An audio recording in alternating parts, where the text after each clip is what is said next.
ओ नमो भगवते वासुदेवाय धन्वन्द्रहे अमृतकलशकस्ताय त्रैलोक्यनाथाय ஸ்ரீ மகாவிஷ்ணவே நம. காலபுருஷனுக்கு 7வது ராசி துலாம் ராசி. இந்த ராசியின் அதிபதி சுக்கிர பகவான். இந்த சுக்கிர பகவான் இந்த இடத்தில் ஆண் சுக்கிரனாக கருதப்படுகிறார். விபூஷணமான யோகம் கொண்டவராகவும் மிகவும் தைரியம் படுத்தவராகவும் மிகவும் ஆளுமைப்படுத்தவராகவும் இருக்கிறார். இந்த வீட்டில்தான் சனி பகவான் நீதிக்காரன் அதி உச்சம் அடைகிறார். அப்படி ஒரு அமைப்பை பெற்ற அருமையான ராசி இந்த துலாம் ராசி. இவர்கள் தொழில் வர்த்தக நண்பர்களாகவும் தொழில் அதிபர்களாகவும் அதிகம் இந்த ராசிக்காரர்கள் இந்த லக்னக்காரர்கள் இப்பூமியில் வருகின்றார்கள். அந்த வகையில் இவர்கள் துலாம் ராசி என்று சொல்லும்போது தராசு பிடிச்சு நிறுத்தளவுக்கு அவருடைய நட்பையும் அவருடைய தரத்தையும் ஒரு மனிதனுடைய கணிக்கக்கூடிய தராசு பிடித்து நிற்கும் அளவுக்கு மிக பெரும் வல்லமை பெற்றவராகவும் மிக பெரும் சாதனை யோகப்பட்டவும் கற்பன சுவாமி முனீஸ்வரர் பெருமாள் போன்ற மிகப்பெரிய ஐயப்பன் போன்ற மிகப்பெரிய தெய்வங்களை அனுக்கிரம் பெற்றவராக இருக்கின்றார்.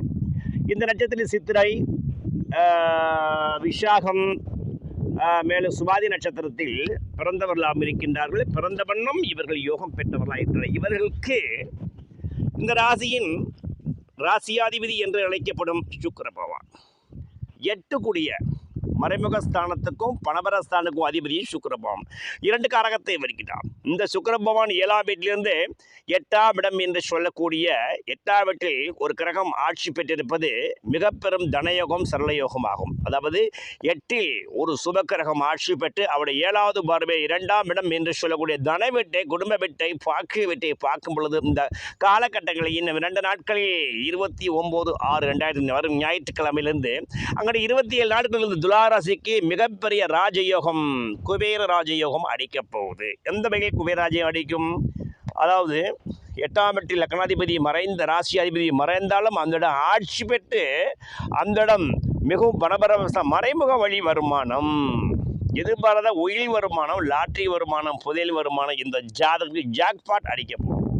திடீரென்று ஏற்கனவே பல ஆயிரங்களுக்கு வாங்கிப்பட்ட ஸ்திர சொத்துக்கள்லாம் இந்த 1 மாத காலங்களில் திடீரென்று பல லட்சம் ரூபாய் பல கோடி ரூபாய் உயரக்கூடிய நேரம் வரும். அது இவர்கள் செய்த புண்ணியம் என்றே நான் கூறலாம்.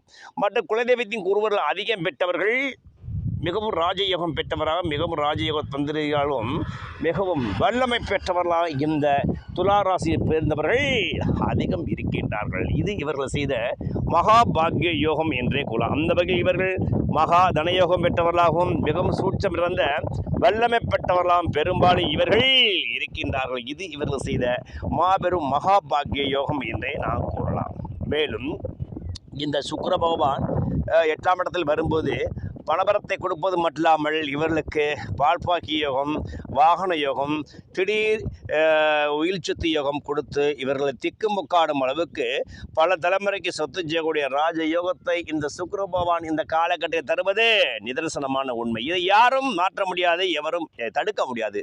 இந்த வேளை இவர் மகா பாக்கிய யோகம் பெற்றவராகவும் மிகவும் தன்னம்பிக்கை நிறந்தவராகவும் சாதுரியம் பெற்றவராகவும் மிகப்பெரிய யோகம் பெற்று அனைவரும் அசத்தக்கூடிய ஆளாக வருகின்றார்கள் என்பது இந்த காலகட்டங்களில் இவர்களை புரிந்து கொள்ளலாம். சூப்பர் ஸ்டார் யாருன்னு கேட்டான் சின்ன குழந்தை சொல்லும் என்று சொல்லும் அளவுக்கு இவர் சூப்பர் ஸ்டாராக தனயோகம் பெற்று பணயோகம் பெற்று வல்லமை யோகம் பெற்று அனைவரும் அசத்தக்கூடிய மிகப்பெரிய ராஜாவா என்றும் ரோஜாவா இந்த 27 நாட்களுக்குள் இந்த சுக்கிர பகவான் இவருக்கு மிகப்பெரிய ராஜயோகத்தை தந்து அனைவரும் அசத்தக்கூடிய மிகப்பெரும் தனயோகத்தை தருவது நிதர்சனமான உண்மை உண்மை உண்மை.